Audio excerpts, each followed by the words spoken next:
بسم اللہ الرحمن الرحیم۔ السلام علیکم ناظرین اکرام، آج کی ویڈیو میں ہم آپ کو حضرت ابراہیم علیہ السلام کے بعد آنے والے نبی حضرت لوط علیہ السلام کے بارے میں تفصیلاً بتائیں گے۔ حضرت لوط علیہ السلام حضرت ابراہیم علیہ السلام کے بھائی ہارون بن تارح آزر کے بیٹے اور حضرت ابراہیم علیہ السلام کے بھتیجے تھے۔ سورۃ العنکبوت کی آیت نمبر 26 میں اللہ پاک یوں فرماتے ہیں، پس لوط ابراہیم پر ایمان لے آئے۔ حضرت ابراہیم نے جب قوم کو توحید کی دعوت پیش کی تو خاندان کے افراد سمیت پوری قوم آپ علیہ السلام کے مخالف ہو گئی اور آپ علیہ السلام کے خلاف سازشیں کرنے لگی۔ حضرت ابراہیم علیہ السلام کی دعوت توحید پر آپ علیہ السلام کی زوجہ محترمہ حضرت سارہ علیہ السلام اور آپ علیہ السلام کے بھتیجے حضرت لوط علیہ السلام ایمان لائے۔ اللہ تعالیٰ کی اجازت سے آپ علیہ السلام نے اپنے خاندان اور قوم کو چھوڑ کر ملک شام کی طرف ہجرت کی تو اس وقت آپ علیہ السلام کی بیوی حضرت سارہ علیہ السلام اور آپ علیہ السلام کے بھتیجے حضرت لوط علیہ السلام بھی آپ علیہ السلام کے ساتھ تھے۔ حضرت ابراہیم علیہ السلام نے ہجرت کرنے کے بعد شام کی سرزمین پر قیام کیا۔ ملک شام پہنچنے کے بعد حضرت ابراہیم علیہ السلام نے حضرت لوط علیہ السلام کو اسلام کے احکامات سکھا کر غور و زگر کے علاقے صدوم شہر میں رہائش اختیار کرنے اور وہاں کے لوگوں کو اللہ تعالیٰ کے دین کی طرف بلانے کی ذمہ داری سونپی۔ صدوم اور اس کے آس پاس کے علاقے بڑے زرخیز تھے۔ یہاں کے رہائشی اللہ تعالیٰ کی نعمتوں کا شکر ادا کرنے کی بجائے مہلک ترین گناہوں میں مبتلا ہو چکے تھے۔ اللہ رب العزت نے حضرت لوط کو بھی نبوت سے سرفراز فرمایا اور انہیں اپنی قوم کو برائیوں سے باز رکھنے کا حکم دیا۔ حضرت لوط علیہ السلام کو اللہ عز و جل نے صدوم، اموریہ اور آس پاس کی دیگر بستیوں کے لیے نبی بنا کر بھیجا۔ آپ علیہ السلام جب صدوم شہر پہنچے تو دیکھا کہ وہاں کے لوگ شرک اور آخرت کے انکار کے ساتھ ساتھ دیگر بہت سی برائیوں میں مبتلا تھے۔ وہ مسافروں سے لوٹ مار کرتے، راہ چلنے والوں پر پتھر مارتے اور آپس میں مینڈھے اور مرغے لڑاتے تھے۔ لوگوں نے ان سے تنگ آ کر ان کی بستیوں کے پاس سے گزرنا چھوڑ دیا تھا۔ ان میں ایک ہی قبیح برائی مردوں سے جنسی تسکین پائی جاتی تھی اور ایک ایسی بے حیائی تھی جس کا ارتکاب اس قوم سے پہلے کسی نے نہیں کیا تھا۔ یہ قوم اپنی اس بد کرداری کو عیب سمجھنے کی بجائے فخر کے طور پر ذکر کرتی تھی۔ حضرت لوط علیہ السلام نے اپنی قوم کو بڑے نرم لہجے میں بے حیائی اور حرام کے کاموں کے ارتکاب پر گزشتہ اقوام کو ملنے والی سزائیں بتاتے ہوئے شرافت اور پاک دامن زندگی گزارنے کی تعلیم دی اور انہیں بتایا کہ اے میری قوم، تم اپنے آپ کو انسانیت کے معیار سے نیچے گرا چکے ہو۔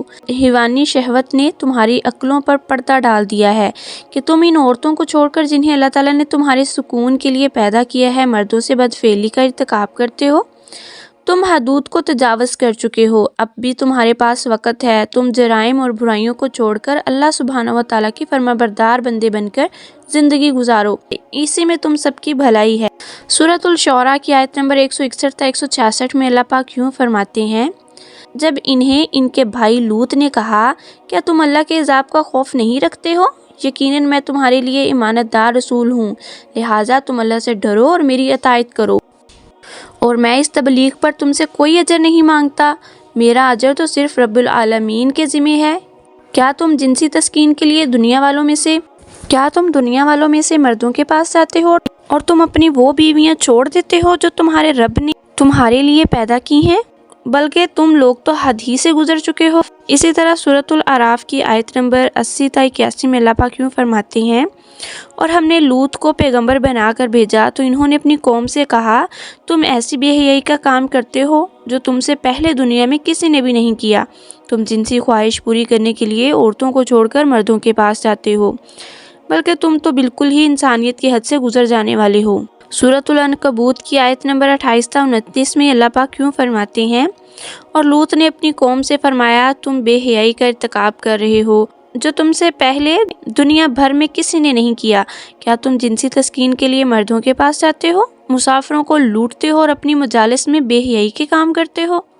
احادیث رسول اکرم صلی اللہ علیہ وآلہ وسلم ہے، قیامت کے دن اللہ تعالیٰ اس آدمی کی طرف ہرگز نظر رحمت سے نہیں دیکھیں گے جو کسی مرد یا عورت سے بدفعلی کا ارتکاب کرے۔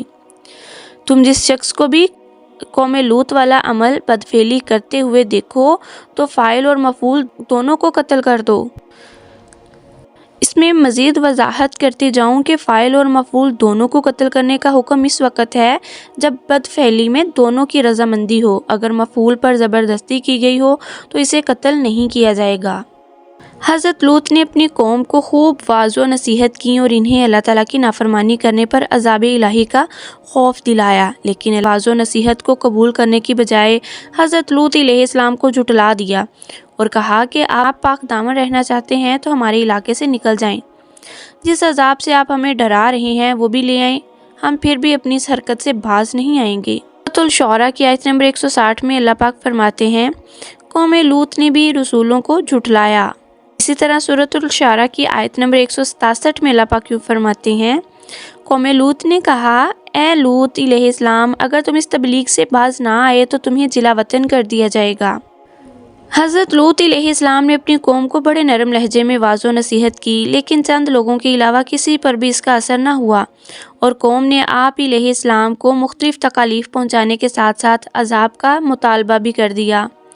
آپ علیہ السلام نے اللہ کے حضور دعا مانگی، اے میرے رب، ان فسادی لوگوں کے مقابلہ میں میری مدد فرما۔ جب حضرت لوط علیہ السلام نے اللہ تعالیٰ سے قوم کے خلاف مدد طلب کی تو اللہ تعالیٰ نے قوم لوط کو ہلاک کرنے کے لیے فرشتے بھیجے اور انہیں یہ بھی حکم دیا کہ وہ قوم لوط کو ہلاک کرنے سے پہلے حضرت ابراہیم علیہ السلام کو ان کے بیٹے اسحاق اور پوتے یعقوب کی خوشخبری بھی دیں۔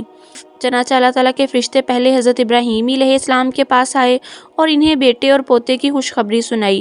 پھر حضرت ابراہیم علیہ السلام کو یہ بھی بتایا کہ ہمیں قوم لوط کو ہلاک کرنے کے لیے بھیجا گیا ہے۔ حضرت ابراہیم علیہ السلام نے جب فرشتوں کی زبانی قوم لوط کی ہلاکت کی خبر سنی تو ہمدردی کا اظہار کرتے ہوئے قوم لوط کی جانب سے دفاع کے طور پر کہنے لگے، تم اس قوم کو کیسے ہلاک کرنے جا رہے ہو جس میں اللہ تعالیٰ کے برگزیدہ نبی لوط علیہ السلام بھی موجود ہیں؟ فرشتوں نے عرض کیا، ہم یہ سب جانتے ہیں، ہمیں حکم دیا گیا ہے کہ ہم پوری قوم کو ہلاک کر دیں سوائے لوط علیہ السلام اور ان کے خاندان کے، البتہ لوط علیہ السلام کی بیوی بھی عذاب الہی کا شکار ہوگی۔ سورۃ العنکبوت کی آیت نمبر 31 تا 32 میں اللہ پاک یوں فرماتے ہیں، جب ہمارے بھیجے ہوئے فرشتے اسحاق علیہ السلام کی خوشخبری لے کر ابراہیم علیہ السلام کے پاس آئے تو انہوں نے یہ خوفناک خبر دیتے ہوئے کہا کہ ہم اس بستی سدوم والوں کو ہلاک کرنے والے ہیں، اس لیے کہ یہاں کے رہنے والے ظالم گناہگار ہیں۔ ابراہیم علیہ السلام نے کہا، وہاں تو لوط علیہ السلام بھی موجود ہیں، تم انہیں کیسے ہلاک کرو گے؟ فرشتوں نے کہا، ہم خوب جانتے ہیں کہ وہاں کون کون ہیں، بلا شبہ ہم لوط علیہ السلام اور ان کے خاندان کو بچا لیں گے سوائے ان کی بیوی کے جو پیچھے رہ جانے والوں میں سے ہوگی۔ اسی طرح سورۃ الہود کی آیت نمبر 74 تا 75 میں اللہ پاک یوں فرماتے ہیں، حضرت ابراہیم علیہ السلام کا ڈر اور خوف جاتا رہا اور انہیں بیٹے اور پوتے کی خوشخبری مل چکی تو وہ ابراہیم علیہ السلام ہم ہمارے بھیجے ہوئے فرشتوں سے قوم لوط کے بارے میں بحث کرنے لگے۔ یقیناً ابراہیم علیہ السلام بڑے نرم مزاج، نرم دل اور بہت زیادہ اللہ کی طرف جھکنے والے تھے۔ حضرت ابراہیم علیہ السلام کو بیٹے اور پوتے کی خوشخبری دینے کے بعد وہ فرشتے لوط علیہ السلام کے پاس نہایت حسین و جمیل نوجوان لڑکوں کی صورت میں مہمان بن کر سدوم پہنچے۔ حضرت لوط علیہ السلام ان خوبصورت مہمانوں کو دیکھ کر گھبرا گئے اور اس بات سے ڈرے کہ ان کی بدبخت قوم ان مہمانوں کے ساتھ برا سلوک نہ کرے۔ حضرت لوط علیہ السلام ابھی اسی فکر میں تھے کہ قوم کے لوگوں کو آپ علیہ السلام کے پاس آنے والے مہمانوں کے بارے میں معلوم ہو گیا اور انہوں نے آ کر حضرت لوط علیہ السلام سے یہ مطالبہ کیا کہ انہیں ہمارے حوالے کرو تاکہ ہم ان سے اپنی جنسی خواہش پوری کریں۔ آپ علیہ السلام بہت غمگین ہو گئے۔ حضرت لوط علیہ السلام کی پریشانی کو دیکھ کر فرشتوں نے کہا، آپ ہماری ظاہری صورتوں کو دیکھ کر گھبرائیں نہیں، ہم انسان نہیں بلکہ اللہ سبحانہ و تعالیٰ کے بھیجے ہوئے فرشتے ہیں اور آپ علیہ السلام کی دعا کے نتیجے میں آپ علیہ السلام کی قوم کو ہلاک کرنے کے لیے آئے ہیں۔ تب آپ علیہ السلام کو اطمینان ہو گیا۔ سورۃ العنکبوت کی آیت نمبر 33 تا 35 میں اللہ پاک یوں فرماتے ہیں، پھر جب ہمارے قاصد فرشتے نہایت خوبصورت کم عمر لڑکوں کی شکل میں لوط علیہ السلام کے پاس پہنچے تو وہ لوط علیہ السلام ان کی وجہ سے غمگین ہو گئے اور دل ہی دل میں گھٹن محسوس کرنے لگے کہ ان خوبصورت نوجوانوں کو میں اپنی قوم کی بدفعلی سے کیسے بچاؤں گا۔ قاصدوں نے کہا، آپ خوف نہ کھائیں اور نہ ہی غم زدہ ہوں، ہم آپ کو اور آپ کے گھر والوں کو بچا لیں گے سوائے آپ کی بیوی کے، وہ پیچھے رہ جانے والوں میں سے ہوگی۔ ہم اس بستی والوں پر ان کی نافرمانیوں کی وجہ سے آسمان سے عذاب نازل کرنے والے ہیں اور بلا شبہ ہم نے اس بستی کو ان لوگوں کے لیے عبرت کی نشانی بنا دیا جو عقل رکھتے ہیں۔ سورۃ الحجر کی آیت نمبر 67 تا 71 میں اللہ پاک یوں فرماتے ہیں، اور شہر صدوم والے لوط علیہ السلام کے پاس خوشیاں مناتے ہوئے بدکاری کی نیت سے آئے۔ لوط علیہ السلام نے کہا، یہ لوگ میرے مہمان ہیں، لہٰذا تم مجھے رسوا نہ کرو، اللہ سے ڈرو اور مجھے ذلیل نہ کرو۔ انہوں نے کہا، کیا ہم نے تجھے دنیا والوں کی حمایت سے روکا نہیں ہے؟ لوط علیہ السلام نے کہا، اگر تمہیں کچھ کرنا ہی ہے تو یہ میری قوم کی بیٹیاں موجود ہیں، تم ان سے نکاح کر لو۔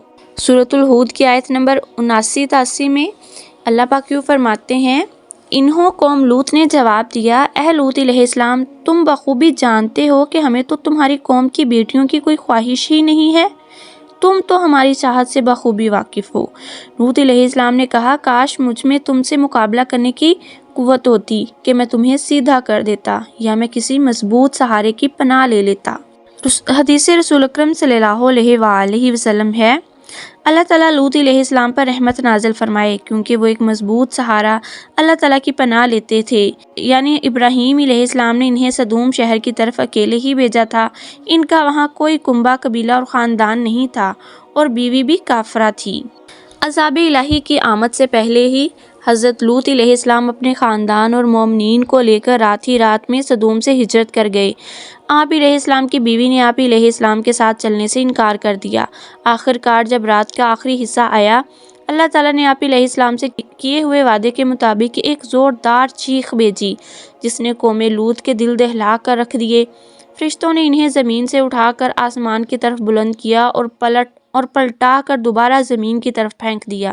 پھر ان پر نشان زدہ مخصوص پتھروں کی بارش برسائی، جس سے وہ تباہ و برباد ہو گئے۔ اس واقعہ کو اللہ رب العزت نے بعد میں آنے والوں کے لیے عبرت بنا دیا۔ سورۃ الحجر کی آیت نمبر 65 تا 66 میں اللہ پاک یوں فرماتے ہیں، جب رات کا کچھ حصہ باقی رہ جائے تو آپ اپنے خاندان ایمان والوں کو لے کر یہاں سے نکل جائیے اور آپ اپنے خاندان کے پیچھے چلیے، اور تم سب لوگوں میں سے کوئی بھی پیچھے مڑ کر نہ دیکھے، اور جہاں جانے کا تمہیں حکم دیا جا رہا ہے وہاں چلے جائیے۔ ہم نے اسے لوط علیہ السلام کو اپنا یہ فیصلہ سنا دیا کہ صبح ہوتے ہی ان مجرموں کی جڑ کاٹ دی جائے گی۔ سورۃ الہود کی آیت نمبر 81 تا 83 میں اللہ پاک یوں فرماتے ہیں، فرشتوں نے آپ کو پریشان دیکھ کر کہا، اے لوط، بے شک ہم آپ کے رب کے فرشتے ہیں، یہ لوگ ہرگز آپ پر ہاتھ نہیں ڈال سکتے، بس آپ اپنے گھر والوں مومنین کو لے کر اپنی بستی سے رات گئے نکل جائیں۔ آپ میں سے کوئی بھی پیچھے مڑ کر نہ دیکھے سوائے آپ کی بیوی کے، اس لیے کہ اسے بھی وہی عذاب پہنچنے والا ہے جو ان سب کو پہنچے گا۔ یقیناً ان کے عذاب کا مقررہ وقت صبح ہے، کیا صبح بالکل قریب نہیں؟ پھر جب ہمارا حکم عذاب آ پہنچا تو ہم نے اس بستی کو الٹ کر اس کے اوپر کا حصہ نیچے کر دیا اور ان پر تہ بتہ کنکریلے پتھر برسائے، جن میں سے ہر پتھر پر تمہارے رب کی طرف سے نشان لگے ہوئے تھے، اور وہ بستی ان ظالموں یعنی قریش مکہ سے کچھ بھی دور نہیں ہے۔ سورۃ القمر کی آیت نمبر 36 تا 39 میں اللہ پاک یوں فرماتے ہیں، اور یقیناً اس لوط علیہ السلام نے انہیں ہماری پکڑ سے ڈرایا تھا، مگر انہوں نے اسے تنبیہہ ڈرانے والی بات میں شک کیا، اور انہوں نے اس لوط علیہ السلام سے ان کے مہمانوں سے برائی کا مطالبہ کیا، پس ہم نے ان کی آنکھوں کو بے نور بنا دیا اور کہہ دیا، تم میرے عذاب اور میری تنبیہ کا مزہ چکھو، اور یقینی بات یہ ہے کہ صبح سویرے ہی انہیں دائمی ہمیشہ کے عذاب نے آ گھیرا، پس تم میرے عذاب اور تنبیہ کا مزہ چکھو۔ قوم لوط کو ہلاک کرنے کے بعد اللہ تعالیٰ نے ان بستیوں کی جگہ ایک بدبودار جھیل بحرمیت کے نام سے بنا دی، جس کے پانی اور ارد گرد کی زمین سے کوئی فائدہ نہیں اٹھایا جا سکتا۔ یہ اللہ تعالیٰ کی طرف سے اس کی عظمت، قدرت اور اس کی پکڑ کی ایک نشانی ہے۔ سمجھدار لوگ قوم لوط کے انجام سے سبق حاصل کرتے ہوئے ان برائیوں، ہم جنس پرستی وغیرہ سے بچتے ہیں جو ان کے اندر موجود تھیں، جبکہ بے سمجھ لوگ ان جرائم کا ارتکاب کر کے اپنے آپ کو عذاب الہی کا مستحق بنا لیتے ہیں، جن کی وجہ سے قوم لوط ہلاک ہوئی۔ اللہ سبحانہ و تعالی ہم سب کو ان جرائم سے بچنے کی توفیق عطا فرمائے جو قوم لوط کی ہلاکت کا سبب بنے، اور ہمیشہ ہم پر اپنی رحمت کا نزول فرمائے، تاکہ ہماری دنیا کی زندگی بھی خوشحالی میں گزرے اور آخرت میں بھی جنت الفردوس کا داخلہ نصیب ہو۔ اللہ تعالیٰ کی رحمت کی حصول کے لیے یہ دعا پڑھتے رہنا چاہیے۔ ترجمہ: اے اللہ، میں آپ کی رحمت کا طلبگار ہوں، مجھے ایک لمحہ کے لیے بھی میرے نفس کے حوالے نہ کرنا اور میرے تمام معاملات درست فرما دیجیے۔ آپ کے علاوہ کوئی معبود برحق نہیں۔ بے شک اللہ تعالی ہم سب کا حامی و ناصر ہو۔ آمین۔ خدا حافظ۔